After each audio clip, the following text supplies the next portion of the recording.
المساجد لله فلا تدعوا مع الله أحدا.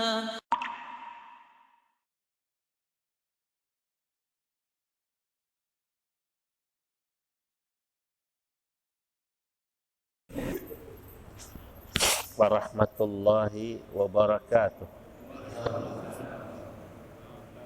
Alhamdulillahi rabbil alamin. Wassalatu wassalamu ala asyrafil anbiya wal mursalin wa ala alihi wa ashabihi wa man tabi'ahum bi ihsan ila yaumiddin. Amma ba'du. Hadratal muhtaramin, para alim ulama, para asatidah, tokoh dan pemuka masyarakat, wabil khusus segenap pengurus Masjid Al-Muhajirin Chandra.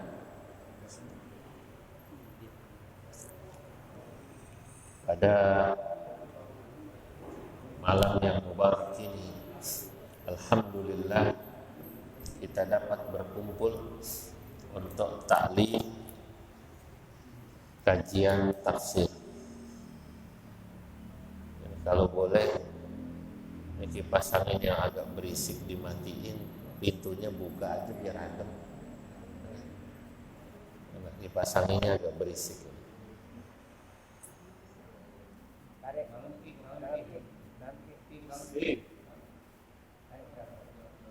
Nah, itu juga dimatiin supaya suaranya enak, yang itu.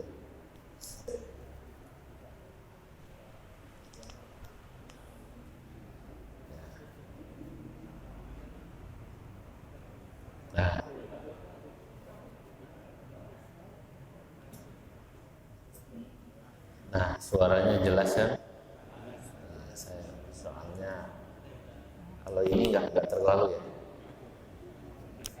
Itu soalnya kipas angin itu berisik sekali. Ya. Kalau mau pakai yang muter kecil di atas. Para jamaah yang dimuliakan Allah, taklim kita malam ini sampai pada surah Al-Maidah ayat 87. Betul ya?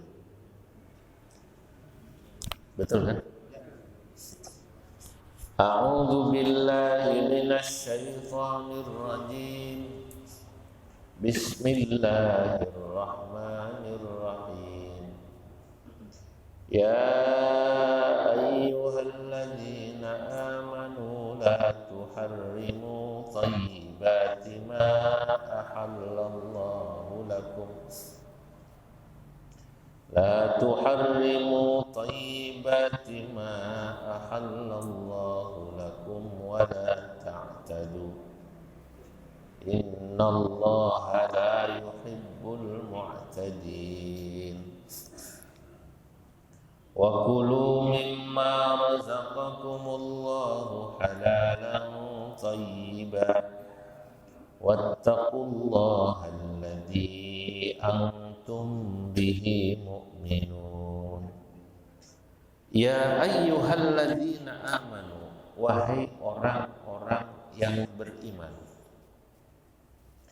la tuharrimu, janganlah kalian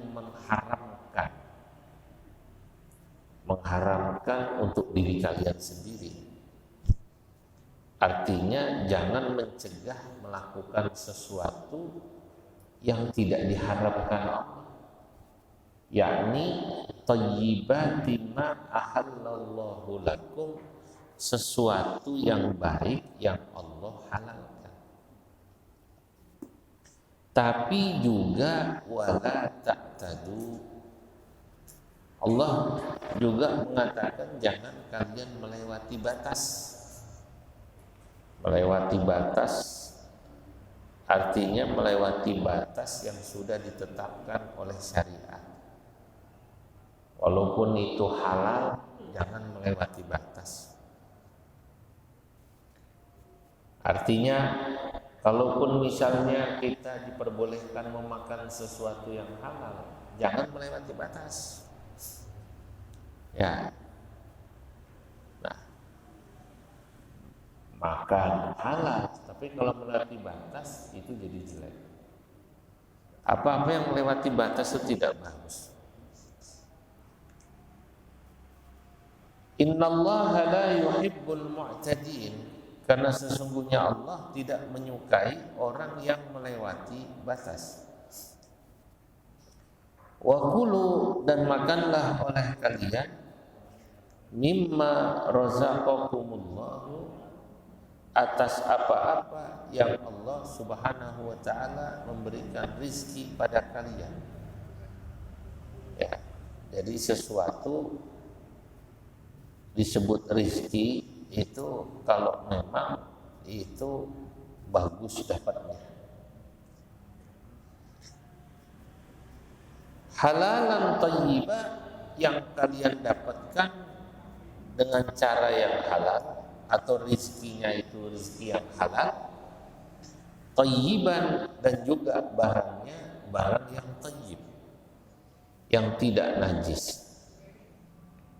Wattaqullaha, dan takwalah kalian pada Allah, alladzi antum bihi mu'minun, yang kalian kepada Allah beriman.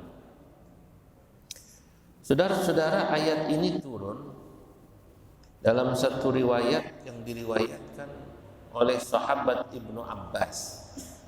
Dulu ada sekelompok sahabat, diantaranya Utsman bin Maz'un.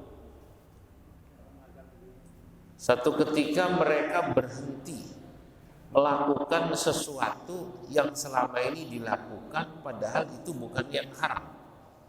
Contoh, ngobrol, ngopi, jalan, olahraga, gitu loh.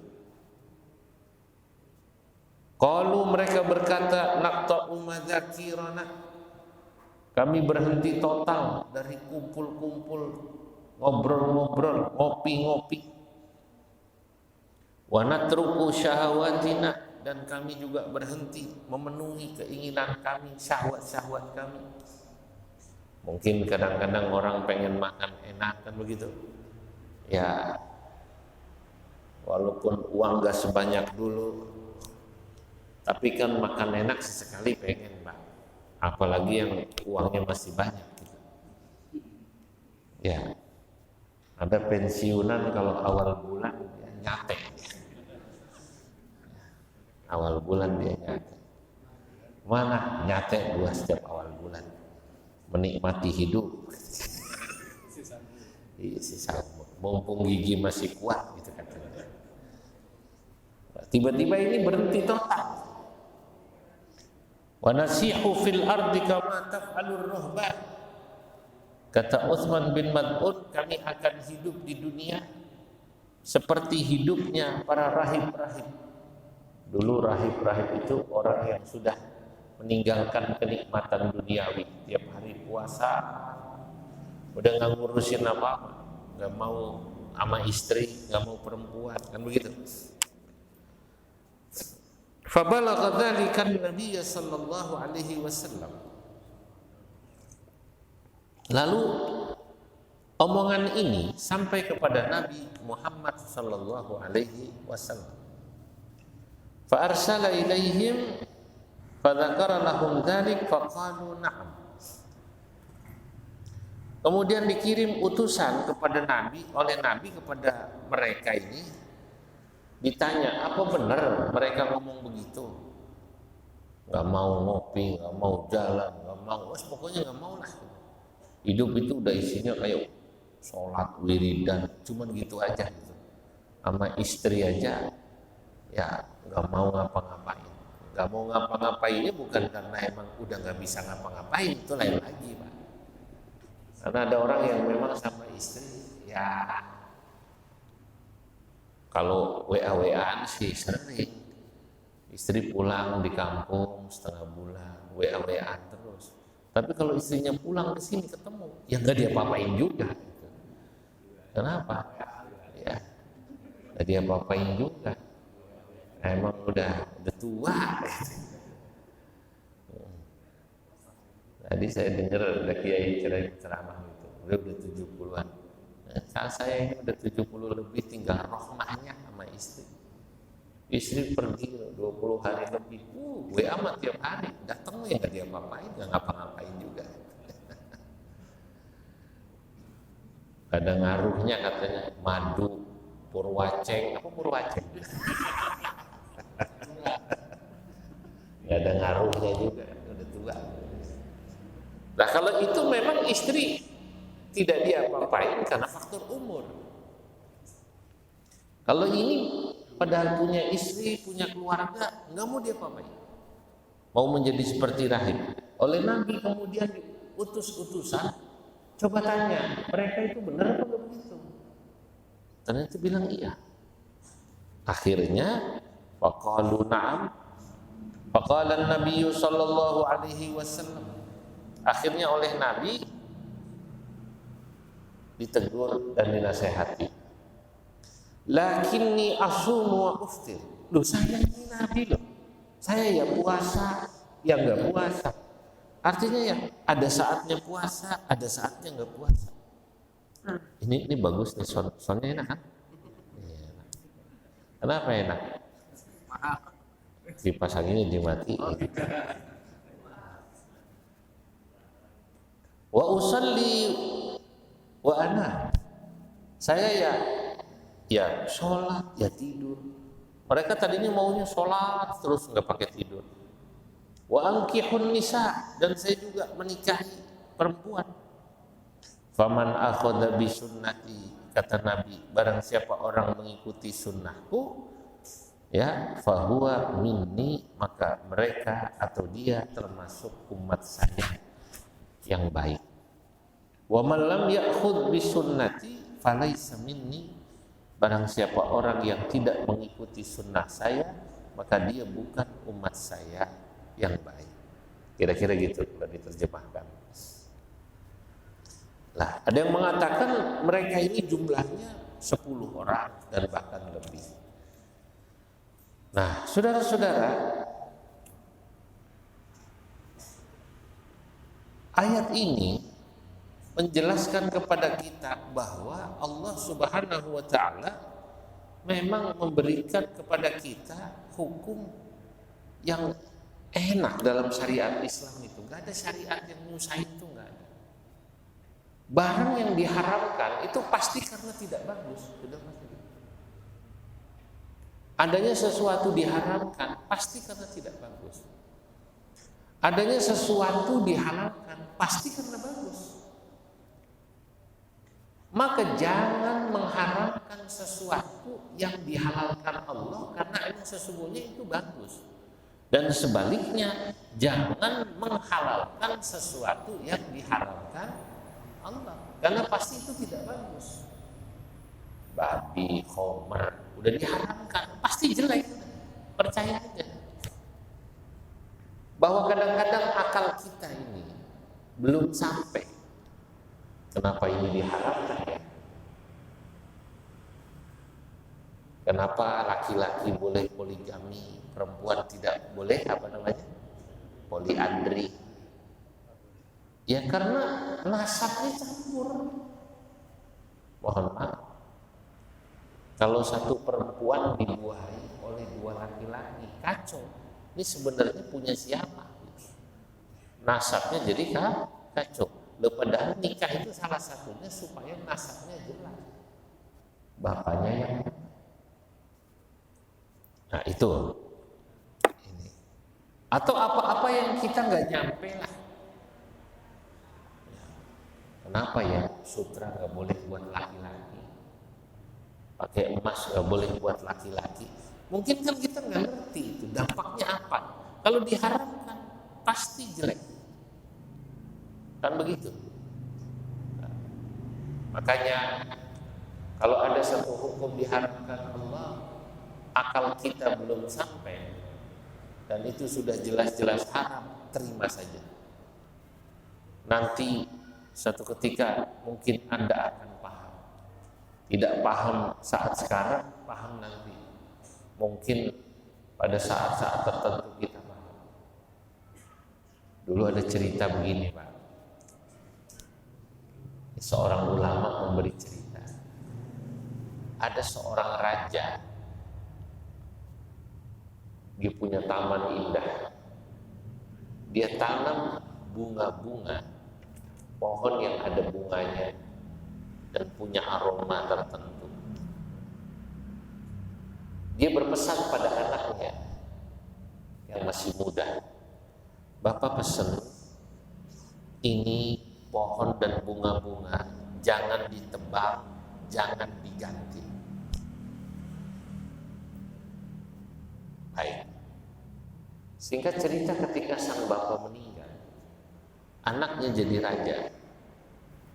Dia menemukan ada bunga yang lebih indah. Dia menemukan ada bunga yang lebih wangi. Akal si anak mengatakan, bapak mungkin dulu melarang saya mengganti bunga ini karena ini bunga indah. Sekarang saya sudah menemukan yang lebih indah. Mungkin bapak dulu melarang saya mengganti karena ini wangi. Saya menemukan yang lebih wangi. Singkat cerita, diganti semua dengan bunga yang baru, yang dalam pandangan si anak lebih indah dan lebih wangi. Apa yang terjadi? Tidak lama itu istana kemasukan ular banyak. Yang dulu tidak pernah terjadi, ular, binatang-binatang itu. Oh, ternyata si anak baru paham. Bunga yang ditanam sang bapak ini bukan sekedar wangi biasa, bukan sekedar indah biasa. Wanginya itu punya fungsi bisa menolak ular, karena ular gak suka sama bau-bauan itu. Itu kira-kira. Nah, cerita ini, saudara, ya sebenarnya diceritakan oleh para ulama dalam kitab-kitab, menggambarkan ada sesuatu yang diharamkan Allah Subhanahu wa Ta'ala yang kita mungkin pada satu ketika belum nyampe. Paham apa enggak ya? Seperti belum nyampenya si anak tadi yang dilarang oleh bapaknya mengganti bunga itu. Itu aja contohnya. Makanya kalau ini udah jelas dalam Quran, dalam hadis, haram khomer, ya udah. Kalau khomer sih akal kita masih nyampe, merusak apa namanya, pikiran. Tapi kalau laki-laki pakai emas, laki-laki pakai apa namanya, sutra, itu kan akal kita bilang kenapa ya diharamkan, kan begitu. Sama kayak kalau perempuan meninggal ada iddah, kenapa laki-laki nggak ada iddah? Loh, iddah itu kadang-kadang akan nyampe. Contoh, perempuan yang ditinggal meninggal suami, dia beriddah. Iddahnya berapa? 4 bulan 10 hari. Alasannya supaya jelas apa namanya, nanti andai kata satu ketika hamil, ini hamil dari istri, dari suaminya yang meninggal atau dari yang baru, kan gitu kan? Atau kalau dia cerai hidup, ya 3 kali sucian kalau sudah digauli. Akal kita nyampe. Tapi ada iddah perempuan yang dia belum diapa-apain tetap suruh iddah. Belum diapa-apain tetap suruh iddah. Katakan dinikah nih pagi, sore cerai, belum diapa-apain, Pak. Iddah nggak? Iddah. Berapa kali? 3 kali sucian. Mungkin akal kita bilang, udah belum diapa-apain, ketahuan nanti. Ya udah Bang, itu dari sononya begitu. Dari sononya begitu. Agama itu intinya ada yang akal kita bisa nerima, masuk akal. Ada yang memang itu sifatnya ta'abbudi. Ta'abbudi itu artinya sesuatu yang kita harus terima dari sana dengan penuh ketaatan. Sami'na wa ta'ala. Dalam ayat ini Allah Subhanahu wa taala ingin menjelaskan bahwa kalau ada sesuatu yang dihalalkan, jangan diharamkan. Dan kalaupun itu nanti sudah dihalalkan, juga jangan melewati batas. Karena mengharamkan sesuatu yang dihalalkan Allah itu melewati batas. Atau berlebihan pada sesuatu yang dihalalkan Allah juga melewati batas. Nah, makanya saudara-saudara, hidup itu kalau kata orang Jawa bilang wis urip kuwi sing sak matio mau. Sak matio itu apa sih? Ya, yang sewajar-wajarnya. Jangan berlebihan, Pak. Berlebihan itu enggak bagus. Nah, ini. Kemudian dalam ayat ini lanjutannya Allah Subhanahu wa taala memerintahkan selain kita tidak boleh berlebihan pada yang halal. Ya karena apa ya? Nanti kalau kata para sufi, orang kalau berlebihan pada yang halal itu takutnya nanti dia terlalu senang pada dunia dan kemudian memaksakan diri. Ya Allah, dulu ada orang soleh itu kalau makan walaupun di depannya banyak lauk biasanya cuma ngambil secukupnya. Kenapa? Takut berlebihan. Kalau sudah nanti terbiasa enak, kalau kata orang Sunda tuman, kalau kata orang Jawa nagih, nagih keenakan. Kalau nggak begitu nyari gitu. Sehingga ada peribahasa Arab, ya, peribahasa Arab, nasihat dari seorang ulama, la yakunur rahah illa bitarkir rahah, la yatimur rahah illa bitarkir rahah, wa la yatimun ni'mah illa bitarkin ni'mah. Kalau diterjemahkan, kenikmatanmu tidak akan sempurna kecuali kamu berani meninggalkan sesuatu yang nikmat. Dan rohahmu roha itu bisa diartikan kesukaanmu, ya, tidak akan pernah kepuasanmu tidak akan pernah puncak puas kecuali kau berani meninggalkan sesuatu yang enak-enak. Kira-kira gitu. Jadi justru kadang-kadang kita akan mendapatkan kenikmatan ketika kita meninggalkan kenikmatan itu. Kalau kenikmatan kalau dituruti menyiksa, Pak. Mohon maaf. Contoh perokok. Orang udah terbiasa merokok sampai pada level senang. Ya Allah, itu yang namanya perokok. Naik pesawat ya. Begitu di bandara, ya, yang dicari pertama smoking room, ya, area, udah harus dicari lari-lari, kadang-kadang gitu. Nah, sama juga ini kalau ini dianggap sebuah kenikmatan atau kepuasan, kita tuh kadang-kadang ya terbelenggu sama ini. Sekarang orang-orang modern sudah kembali sadar pada yang namanya fungsi. Mereka menyebutnya digital minimalis.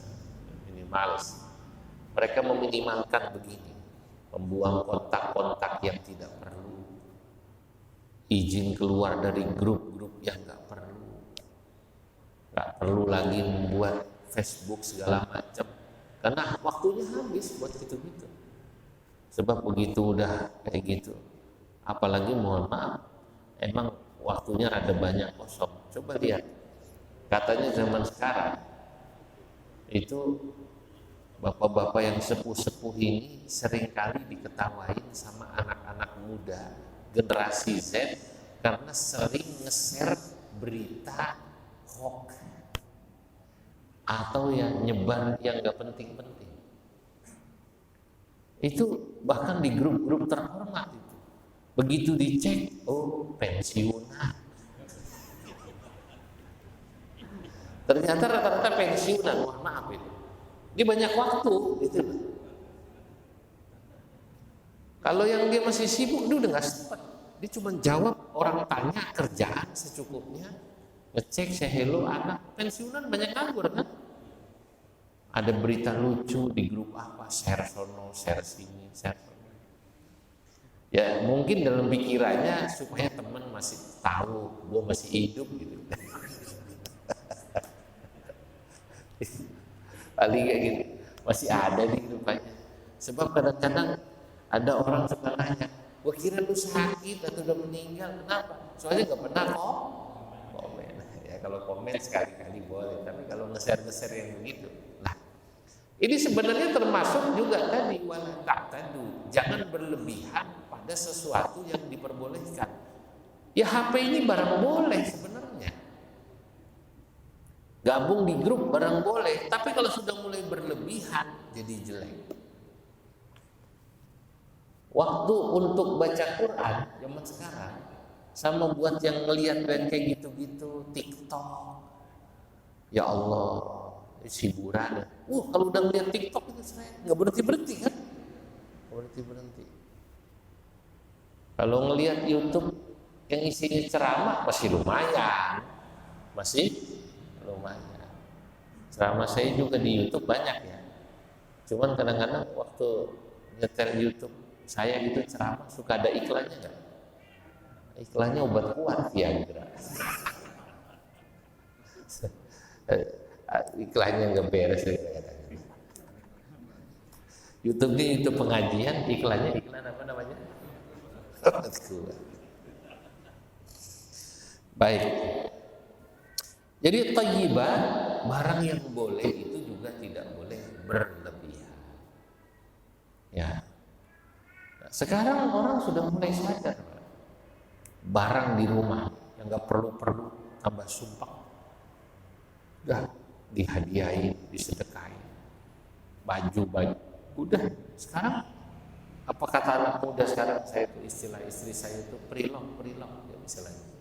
Dijual murah, kemudian nanti uangnya buat sedekah, karena itu hanya untuk menjadi beban dia. Nah, itu dalam rangka mengamalkan ayat ini.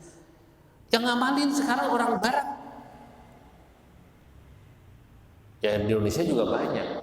Tapi ini konsepnya konsep Islam, tidak berlebihan pada yang halal. Yang hanya akan jadi beban. Buku yang udah nggak perlu keluarin. Gitu. Ambil yang perlu aja.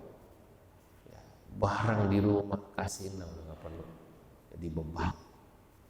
Kadang-kadang kan orang itu kalau mau ngasih sesuatu aja, sayang, ini kenangannya, punya kenangan. Semua juga punya kenangan. Akhirnya nggak jadi ngasih. Ya, kalau semua punya kenangan,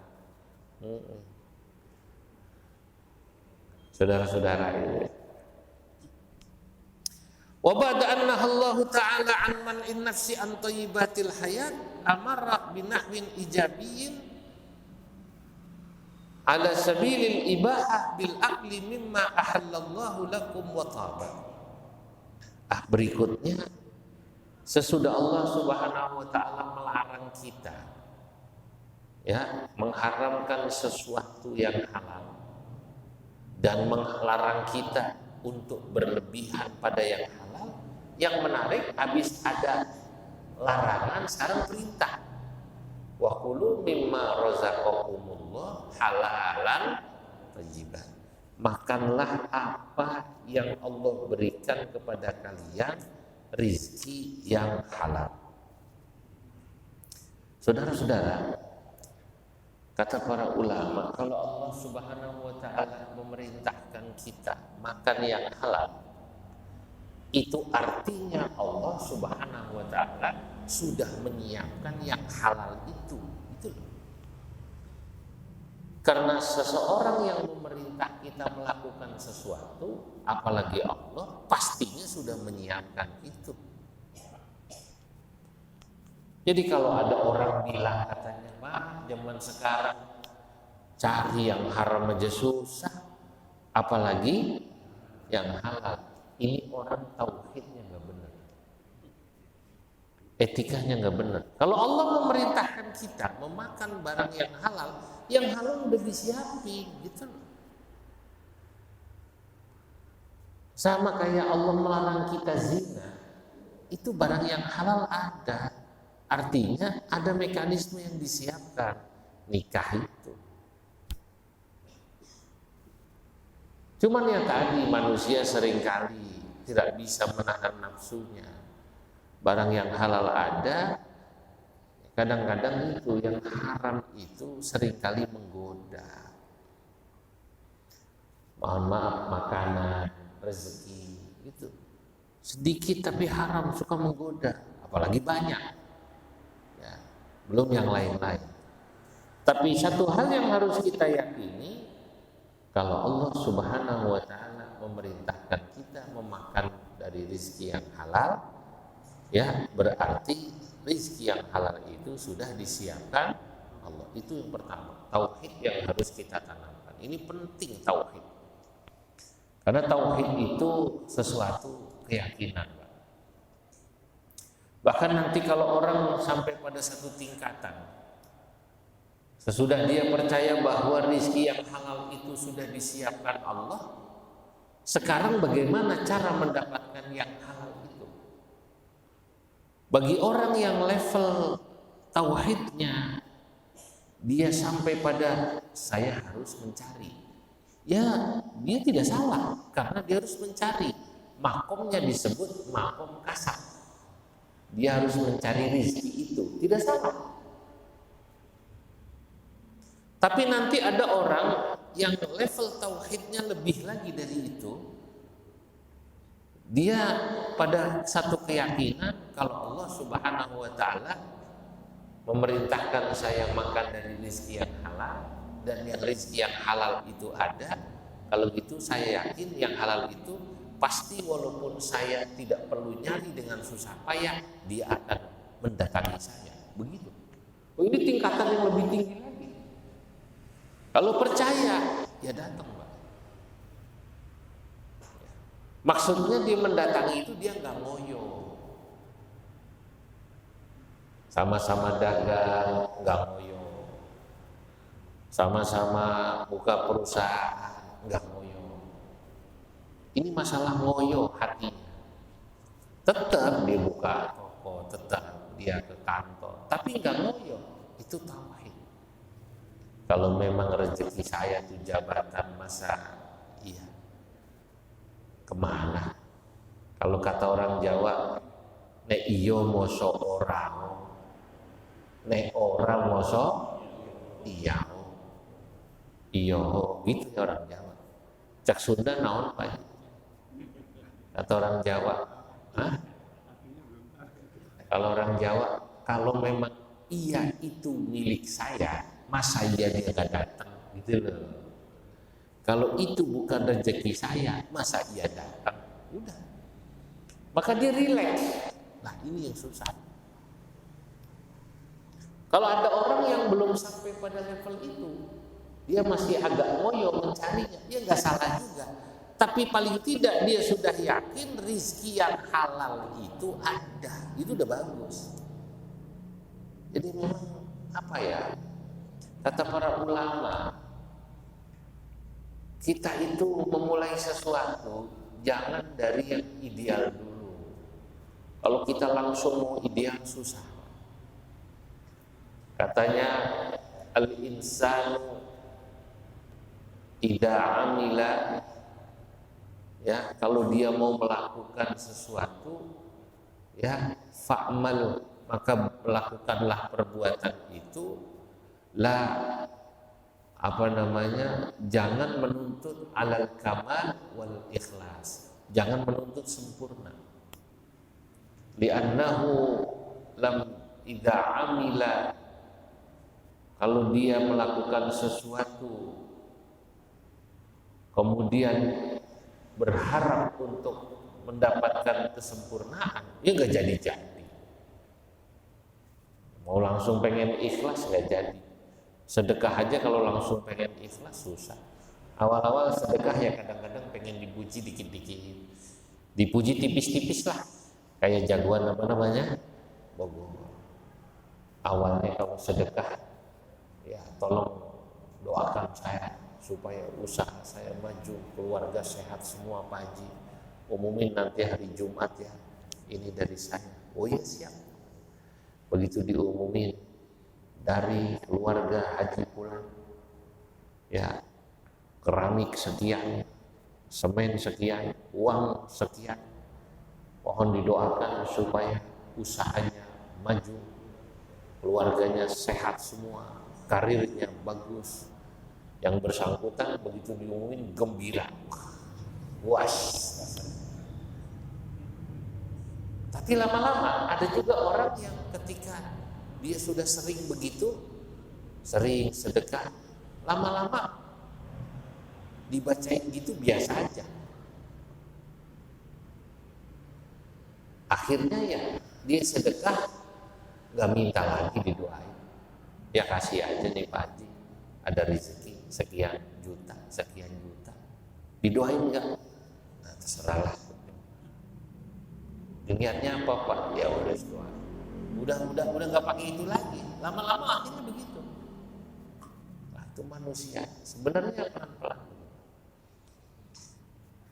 Berikutnya Allah Subhanahu wa taala dalam ayat ini ya mengingatkan kita ya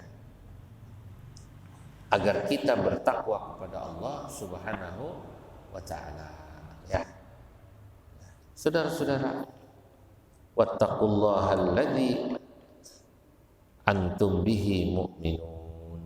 Nah, hadirin, ini ayat dua ayat ya, menjelaskan tentang larangan kita mengharamkan sesuatu yang dihalalkan Allah, terutama ya menjadi seorang rahib, seperti apa-apa yang pernah terjadi pada masa umatnya Nabi Isa.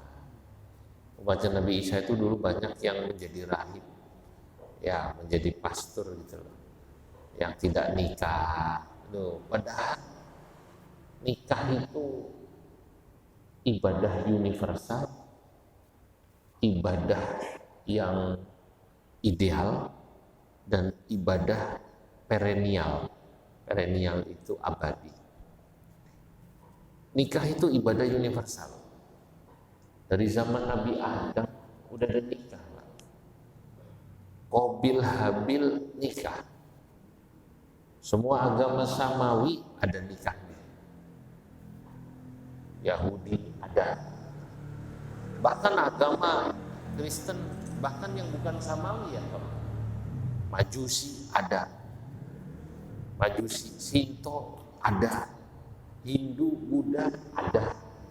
Kepercayaan Darmo Gandul, Godolonco.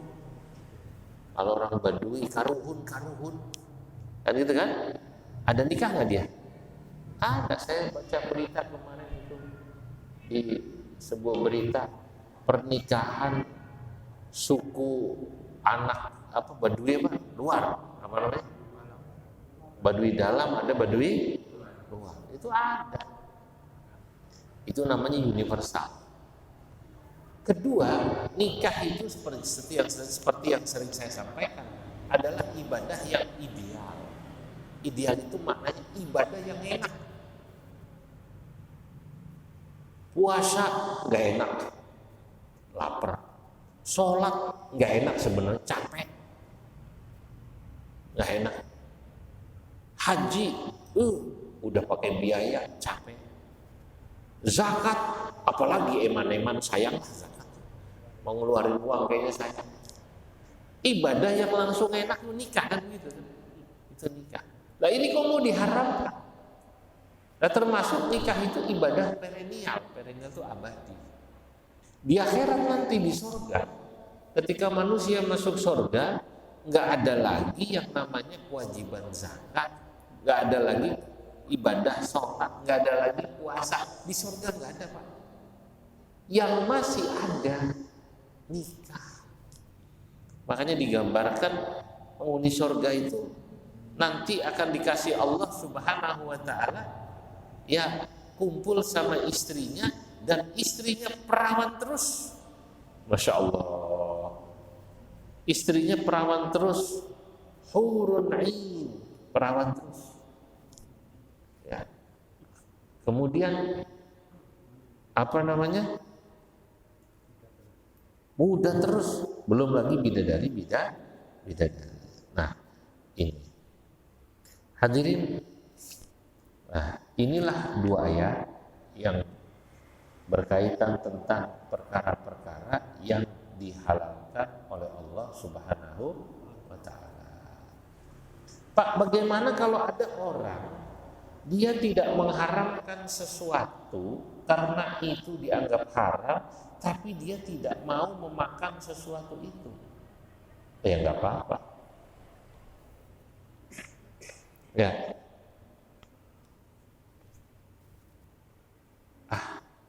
saya nggak mau makan ini. Ya nggak apa-apa. Bagaimana kalau kemudian dia mengharamkan untuk dirinya, bukan mengharamkan untuk orang lain? Saya mengharamkan diri saya untuk poligami misalnya. Ya. Kata para ulama, Imam Malik bilang, ya tidak masalah, tidak dosa. Yang tidak boleh kalau dia menganggap ini hukum haram lalu dia bilang sama orang lain poligami haram, itu dosa. Kalau ente nggak mau poligami urusan Anda. Paham apa tidak? Ya. Buat saya merokok haram, buat saya nggak apa-apa dan nggak dosa, nggak apa. Dan kalau dia sudah bilang begitu, jadi haram buat dia. Nah, terus kalau dia satu saat bilang katanya buat saya haram poligami, itu ternyata poligami. Kalau menurut Imam Malik nggak apa-apa, tapi menurut Imam Abu Hanifah dia harus bayar kafarah, sebab itu seperti sumpah. Paham nggak? Ya, itu seperti sumpah. Ya yang paling bagus sudahlah, nggak usah ngomong rokok buat saya haram, takutnya kapan-kapan ngerokok. Saya sampai sekarang nggak berani ngomong buat saya poligami saya haram, takutnya ntar kapan-kapan saya kawin. Ya, mendingan diem aja lah. Itu barang memang barang haram gua milih si anu. Satu ketika ternyata mau nggak mau harus milih dia, kan gitu kan? Ya misalnya, saudara-saudara, ini kata para ulama. Ya. Kalau ada pertanyaan, saya persilahkan. Nanti kita akan membahas tentang sumpah yamin yang ini sesudah ini kita bahas tentang sumpah. Ya, sumpah lahul yamin, mana yang kepake, mana yang tidak. Sebab kadang-kadang kita tahu ya apa namanya, ada orang Arab bilang wallahi wallahi wallahi. Orang Arab kadang-kadang ngomong wallahi itu bukan sumpah. Wallahi haji zahma zahma. Itu wallah kalau kata kita ya demi Allah. Bukan sumpah, itu ucapan yang memang orang Arab bilang gitu. Lah sama kayak kita juga demi Allah, masa bohong gitu. Itu bukan sumpah. Dia hanya ingin menegaskan bahwa dia tidak bohong. Demi Allah, saya ketemu dia. Itu bukan sumpah. Paham ya Pak? Ya dia hanya ingin menegaskan bahwa ia benar ngomong gitu. Sumpah itu ya dia bilang demi Allah saya bersumpah, itu baru disebut sumpah. Nanti kita bahas pada kajian yang akan datang. Hadirin, kalau ada pertanyaan saya persilahkan karena sudah mau isya ya. Yang naik itu emas itu kalau nggak salah untuk perempuan kan boleh. Ya. Laki-laki nggak boleh. Karena laki-laki kan rangkaian sel nyawa yang bisa rusak. Tapi kalau buat wanita, tidak semua wanita tahu bahwa ternyata kalau sudah menopausis, tidak mens lagi itu nggak bagus. Ada berpendapat itu bikin racun buat wanita. Jadi pakai masuk. karena dia tidak mengurangkan sel telur lagi, sel telur, sehingga itu senyawa yang ada di zat yang keluar dari hubungan antara emas sama badan kita, itu buat perempuan itu akan dikeluarkan racunnya itu ketika menstruasi. Tapi kalau sudah wanita sudah tidak mens lagi, itu merusak kesehatan. Baik, ini ada informasi kata Pak Haji Masyudi, kenapa perempuan boleh pakai perhiasan emas, laki-laki tidak boleh pakai perhiasan emas. Itu karena perempuan itu memproduksi sel telur. Kalau dia masih menstruasi, maka emas itu dipakai tidak akan berdampak pada kesehatan si perempuan, karena terbuang katakan racun-racun atau semacam itu yang ada di emas itu dalam dalam mensnya. Itu kenapa perempuan kalau sudah menopause itu nggak bagus pakai emas, bagusnya disedekahin buat masjid aja. Karena nggak ada yang alat buat buang racun. Kalau laki-laki juga gitu. Nah, ini apa benar apa enggak, saya juga nggak tahu. Tapi itu kan artikel ya. Orang itu namanya ilmu kota atik kato gitu loh. Ya, tapi para ulama menganggap ini sampai sekarang ya keharamannya itu ya karena memang diharamkan. Ya, tapi boleh jadi itu benar. Tapi bukan berarti begini, perempuan yang sudah menopause kalau alasannya adalah dia sudah tidak memproduksi sel telur yang dibuang dalam menopause, mestinya diharamkan kan gitu kan. Nyatanya enggak. Sampai sekarang perempuan walaupun udah maaf nih sepuh, nenek-nenek pakai gelang boleh aja. Dibantah sama nenek-nenek itu pandangan yang informasi yang Pak Haji Masudi dapat. Gue pakai gelang nggak mati-mati juga. Pakai gelang emas, karena gitu. Tapi memang begini Pak, dulu ada cerita, ini semuanya basisnya ayat Quran. Di Amerika itu pernah terjadi, ada di rumah sakit, itu dokter lupa memberi tanda pada bayi yang lahir di hari itu. Allah kasih lupa. Misalnya hari itu ada lahir 10 bayi. Lupa dikasih nama, mungkin karena satu lain hal, ditaruh itu, nggak dikasih tanda langsung. Yang ini anaknya perempuan 5, yang ini anaknya laki-laki, misalnya atau laki atau perempuan atau 1-2 orang lupa lah gitu. Tapi anaknya yang mana? Gitu. Sudah bingung dokter. Masa masih bayi itu langsung disuruh tes DNA? Ya, tes DNA mahal juga kan? Zaman sekarang orang main suruh tes DNA, duit loh. Tes DNA mahal ya? Singkat cerita, salah satu dokter ini asal dari Mesir. Lalu kemudian pulang ke Mesir. Datang ke seorang ulama. Ini supaya tahu yang ini anak siapa, yang laki ini anak siapa, gimana caranya? Yang gampang.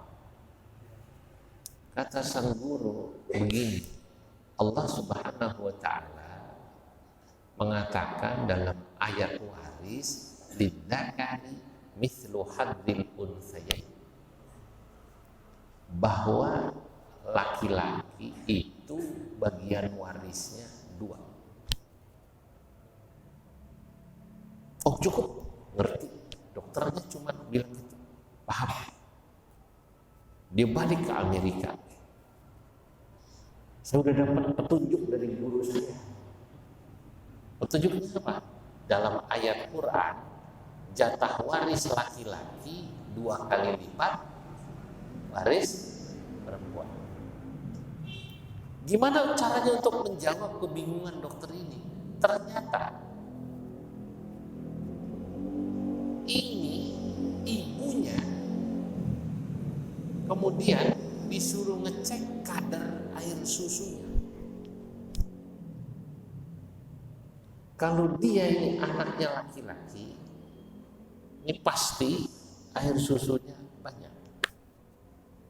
Karena waktu lahir itu nggak sempat dicek anaknya laki apa perempuan gitu loh. Paham ya Pak ya? Ini nggak dicek lagi, udah nggak tahu. Tapi itu laki apa perempuan? Lupa gua, bingung. Loh, namanya terjadi Pak. Ini kan namanya terjadi ya. Ini yang mana yang laki, yang mana perempuan? Ini 2 orang aja nih kalau bingung terjadi bingung loh Pak. Katakan ibu yang satu ngelahirin, ada 2 orang. Ini yang bayinya 1 laki 1 perempuan, tapi lupa semua ini yang mana gitu loh. Ternyata ngeceknya gampang. Begitu disusuin di salah satu ibu yang maaf nih laki-laki itu kebutuhan nyusunya banyak, dan ternyata air susu si ibu banyak. Ini anaknya ini udah gitu ketahuan. Karena Allah Subhanahu wa Ta'ala memang menyiapkan air susu bayi itu, ya maaf, air susu dalam ibunya itu buat si bayi, baik bayinya laki-laki maupun perempuan, sudah sesuai kadarnya Pak. Jadi air susu itu di ibu itu buat bayinya, bukan buat bapaknya. Ya, itu sudah disiapkan. Kira-kira gitu. Baik, sampai di sini sudah bisa. Bismillahirrahmanirrahim. Allahumma salli wa sallim ala sayyidina Muhammad fil awwalin wal akhirin wa barik wa radhiyallahu tabaraka wa ta'ala an sadatina ashabi rasulillah ajma'in. Allahumma anfa'na bima 'allamtana wa 'allimna ma yanfa'una zidna ilman wa yaqina. Rabbana ighfir lana wa liwalidayna warhamhuma kama rabbayana shaghira.